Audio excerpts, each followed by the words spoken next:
বাবা, দিন দিন আমাদের ঘরে ইঁদুরের সংখ্যা বেড়েই চলেছে। তুই একটা ইঁদুর মারার মেশিন নিয়ে আয়। ঠিক আছে মা, আমি এখনই যাচ্ছি। আমার মা এই ইঁদুরের কারণে আমার জন্য ভালোভাবে রান্না করতেও পারে না।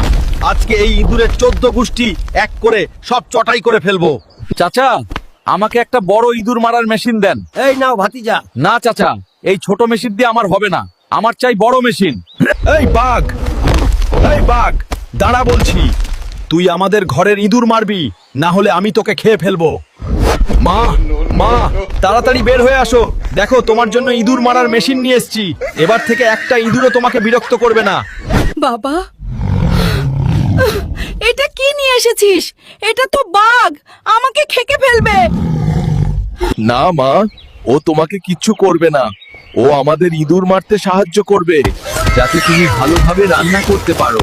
আমি তোকে খুব ভালোবাসি বাবা, তুই মায়ের অনেক খেয়াল রাখিস। বন্ধুরা, তোমরাও মাকে ভালোবাসলে চ্যানেলটা সাবস্ক্রাইব করে দিও।